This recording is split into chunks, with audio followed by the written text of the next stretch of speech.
Quando eu morri, foi como se eu tivesse acordado direto no inferno. No exato momento em que despertei, eu já sabia onde estava. Não tinha dúvidas. A dor era intensa demais. E a confusão era a mais terrível que já senti na vida. Eu estava em chamas, queimando. E todo mundo ao meu redor gritava de dor. Era um caos. É por isso que a Bíblia fala sobre haver choro e ranger de dentes. Porque lá, todo mundo gritava. Gritava de pura agonia. Eu cresci numa família destruída. Meus pais eram divorciados, uma casa quebrada. Com o tempo, comecei a me afastar da escola. Me envolvi com drogas e álcool. Comecei vendendo drogas, fazendo o que queria.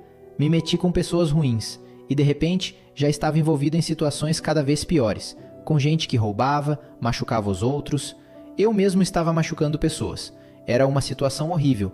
Uma das piores experiências que vivi foi quando entrei numa perseguição policial de alta velocidade. Eu tinha comprado um carro que eu sabia que era roubado. Estava com uma mulher que, ao que parecia, era filha de alguém muito importante. Talvez até irmã de um cara conhecido chamado Aaron. Não sei ao certo, mas era alguém de uma família rica. Então fiquei apavorado. Pensei, cara, vou ser preso. Posso até ser morto por causa disso.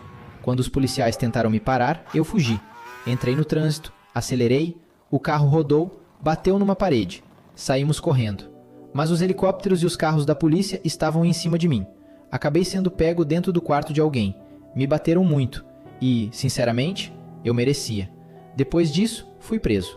Mas mesmo assim, Deus me livrou de tudo aquilo. Foram muitos encontros com Ele. Naquela época, minha vida era completamente sem direção. Eu não tinha emprego, não tinha rumo, vivendo de vender drogas, perdido nas ruas. E quando você está sob efeito das drogas, parece que está possuído. Você vira outra pessoa. Eu era outra pessoa. Tentei me libertar muitas vezes. Fui para mais de 20 centros de reabilitação. Fiquei em casas de apoio, reclusão. Nenhum deles funcionou. Fui para a prisão, participei de programas intensos de reabilitação. Fiquei 10 meses numa casa de recuperação. E a única razão pela qual não fui condenado de verdade foi porque meu pai pagava advogados para mim. Pela graça de Deus, várias acusações foram retiradas, como posse de drogas perigosas e outras coisas pesadas.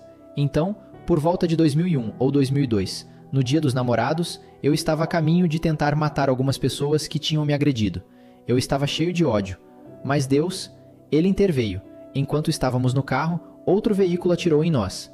O carro capotou várias vezes. Eu e um amigo fomos arremessados. Tinha milhões de pessoas gritando de dor, em chamas. Eu sentia meu corpo queimando. E eu estava ali. Não era um sonho, era real. Quando acordei lá, eu soube imediatamente onde estava, não tive dúvidas, era o inferno. A dor era intensa demais, a confusão insuportável. Eu me sentia queimando e todos ao redor gritavam. É por isso que dizem que lá há choro e ranger de dentes. Porque era isso mesmo, dor, gritos, fogo. Todos ali estavam queimando, vivos, inclusive eu. Você olhava para os rostos ao redor e só via desespero, só via sofrimento. E não tinha fim. Algumas pessoas dizem que experiências assim são mais reais do que a vida que vivemos agora. E quer saber? Eu concordo. Porque lá tudo era mais intenso. A dor, a percepção, o tempo. E sobre o tempo, eu não sei explicar. Eu não sei se fiquei lá por 5 minutos, 1 hora, 1 semana. Mas parecia que eu estava lá há muito, muito tempo. Não tinha como contar o tempo. Só sei que quando acordei me disseram que eu estava em coma há 1 semana. Então talvez eu tenha estado lá durante todo esse tempo. Talvez 5 dias, eu não sei.